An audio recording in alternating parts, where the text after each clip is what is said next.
Bismillah, walhamdulillah, wa salatu wassalamu ala rasulillah, assalamu alaikum wa rahmatullahi wa barakatuh, and welcome all viewers. Today, I'd like to present a very important interview with our brother Anwar Muhammad. He's from East Turkestan, which is currently the region where the Uyghur genocide is taking place in front of the entire world. So I wanted to have him on to talk to us about what's happening and what we can do to help. I first met Anwar back around 2012, 2013. We were both studying the Arabic language together at the Islamic University of Medina, and we became friends. He's a beautiful, sweet brother. And I remember when we first met, it's typical that students at an international university like Medina, we get to know what it's like in each other's countries. And since I first met him, I remember hearing about how his people were being oppressed by the Chinese government. Now, since then, we have seen it get exponentially worse to the point of genocide. I remember back in 2017, when we were both still students in Medina, he reached out to me to see if he could get asylum in the United States because the oppression was getting worse and worse. He told me specifically about how Muslim students studying abroad like himself were being rounded up and put in prison, and he was fearing for his safety as well as his family's. So during that time, we were trying to see if we could help him, if he could come to the US or if he could go to a country in Europe. Eventually, we ended up losing contact, and I was worried because I didn't know what happened to him. But alhamdulillah, recently he messaged me on social media and he told me that he found asylum in the Netherlands. And he told me that he was currently working to try and bring attention to this genocide of the Uyghur people that's happening. So I wanted to have him on to shed some light on the situation, and we had been scheduling interviews for quite some time, but this morning I woke up to this BBC article titled, "Their goal is to destroy everyone. Uyghur camp detainees allege systematic rape." So I messaged Anwar, I said, Akhi, please, let's do something as soon as possible. Let's try to shed some light on what's going on and see what we can do to help. So this is a very spur of the moment interview. I really appreciate Anwar taking the time to come on the platform and share this information with us. Inshallah, in the future, he will come on and speak more about what's happening. But without further ado, here is the interview with our brother Anwar Muhammad. Thank you, brothers and sisters, and thank you, Sajid, for giving me this opportunity to speak to you. And my name is Anwar Muhammad. I am from East Turkestan. I was born in Kashgar in East Turkestan. East Turkestan is a land that occupied by China in 1949. Before that, we have a two short time independent country. But after the Communist Party, Chinese Communist Party invaded our country, we are being suppressed since 70 years. And what's happening right now is the result of the failure assimilation of Chinese policy towards us. China tried to assimilate us for 70 years. They tried every way to convince us that we are Chinese as they are, but we keep our identity and keep our history and culture. We are totally different from Chinese people in culture, in history, in language, in religion, and our demography, our geography is totally different from the Chinese people. We speak Uyghur language, which is one part of Turkish language, and we live in East Turkestan. It's a part of Middle Asia, not East Asia, and we have our honorable culture and history that we proud of, and we believe in Islam for more than 1,000 years, since Qutayba ibn Muslim al-Bahli came to our land, and the second time the Khalifat al-Abbasi sent an army, and beginning from that time, more and more people became Muslim, and in 930, our king, Sultan Abdul Karim Khan, became Muslim, then entire country became a Muslim soon after that. So we have a lot of conflict with China, but until 1949, we don't have any big problems that, we were struggling to become independent, and we were struggling to become, have our homeland, but it was defeated 2 times by Chinese Communist Party, cooperating with the Soviet Union at that time. And Yeah, it's a long history. Come back for this nowadays. In 2010, I came to Saudi Arabia in Medina, in the Islamic University of Medina, and I studied with Sajid for 2 years in the Arabic Institute. Then after that, I went to the Dawa College, Kulliyat al-Dawa, and I studied there for 4 years. And after graduation, I was accepted for the master degree in Aqidah, Qism al-Aqidah. But unfortunately, in 2017, in April, my mother called me and she told me that the Chinese police came to visit our house and they want me to go back to my hometown in 3 days immediately. Otherwise, they said my mother will be in trouble. And the last words that my mother told me is, never call me again. So I couldn't call her because I know the danger. I spoke to my teachers in university. I told them that the China is threatening me by my parents, by my relatives, but even my teachers, the sheikh, they couldn't believe it. They couldn't believe that China is going to kidnap our parents and force us to leave, force us to go back there. But until in 2017, in July, until Chinese government sent policemen to Egypt, to Qahira, to arrest more than 500 Uyghur students from Jamiat al-Azhar, then the situation totally changed. I couldn't feel safe in Saudi Arabia, and I also asked from my teachers, and I asked them, is it going to happen even in Saudi Arabia? And my teacher told me, we don't know. If it happens, we cannot do anything for you. That's why I have to leave from Saudi Arabia and ask asylum from Netherlands. Now I am living in the Netherlands since 2017 August. A lot of people have a problem to distinguish between Chinese Muslim people and with Uyghur Muslim people.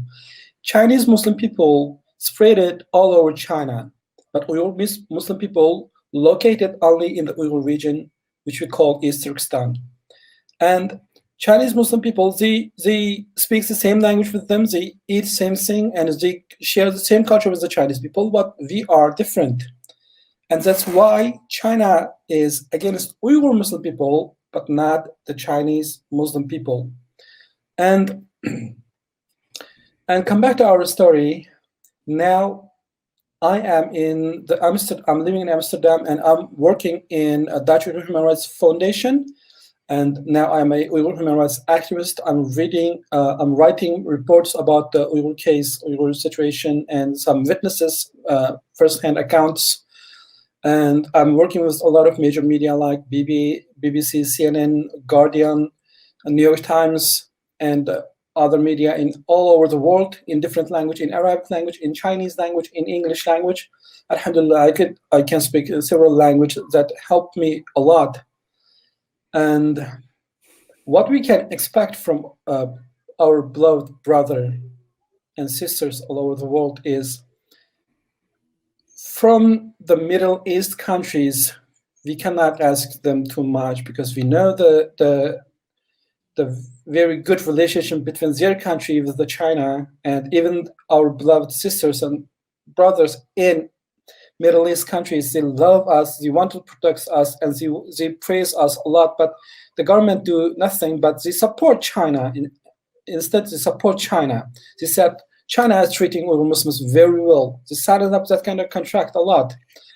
So the governments already betrayed the Muslim wills against their population. But what we can expect from Muslim brothers in Western countries, especially second generation, is a lot. They are very active, they are very open-minded, and they're always enthusiastic to protect Muslim human rights all over the world. and they are doing very well in United States, and but in Europe it's very less. I don't know what is the reason. Maybe uh, there's another problem. I don't know. But still, even in Netherlands or in France, in Belgium, the most supported group in this country is still the Muslim community in these countries. Not the native speakers or native people here, but the Muslim generation. It's so difficult because it seems like the Chinese government have such a strong hold. Perhaps it's due to the situation of the economy, but China just seems to have this stronghold of power where they're keeping people quiet. And, I guess that just adds to um, this feeling of like, well, what are we supposed to do? I mean, do you find that to be the case? Is it that China just has so much economic power over these different corporations, and that just trickles down for them to not let anybody say anything about what they're doing? China does have very strong economic power, but it's kind it's not that strong to shut every person's mouth. The main problem is the countries, the governments, they don't want to speak. They want to keep silent. Until now, only America, only United States recognize it as genocide. Until now, only one country, and it is, but the Biden administration is still hesitating about that. And other countries like United Kingdom or Belgium or France or other countries, they didn't even admit it as a genocide. They are doing business actually. The European Union, they are doing business, and they want more investigation from China. So the ongoing genocide left behind, and people still think about earning money, get more money from China. It's not about the people. It's not about the Muslim community or ordinary people. It's about the country. The countries, they don't want to help us or say China to stop the genocide. So do you think that we should just, as individual people in these countries, try to speak up more, try to bring more awareness so that perhaps it'll eventually just click and people will try to do something? Yes, that's one of the benefit of the Western democracy, is that you can call your MPs, your representatives in your state or in your city, to call them and want them to speak about Uyghur genocide, and speak to the media, or start a demonstration protest about the Uyghur people. That would be help, because they concern the people's will about the Uyghur Muslim people, and then they will like to speak. Otherwise, they just do their business. Akhi, Jazakallah khair for what you're doing and for coming on here. My last question is just out of my own personal concern. I mean, are you worried about your own safety given how China seems to want to keep this whole genocide that's occurring undercover and keep everyone silent about it? Like what's your situation like there in that regard? Living in Amsterdam, I don't feel unsafe. I don't feel unsafe in this country, but I feel unsafe for my parents, for my relatives that left in China. They can do everything they want, anytime they want, and that's my only concern. But after I saw this horrible news from the BBC today, I don't want to keep silent. I am speaking for years, but this time I want to speak more publicly. So I appreciate you coming on and doing this impromptu interview, spur of the moment.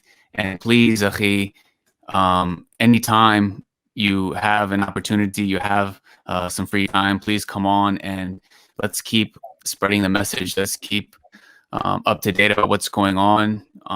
Me knowing you personally in Medina, and then you also being from this region, you're somebody that I trust and that I respect and that has close ties to what's actually going on. So in that regard, you're a priceless resource to actually come on here and speak and spread the message about what's going on and inform us and encourage us to do what we can. So I appreciate that, Akhi.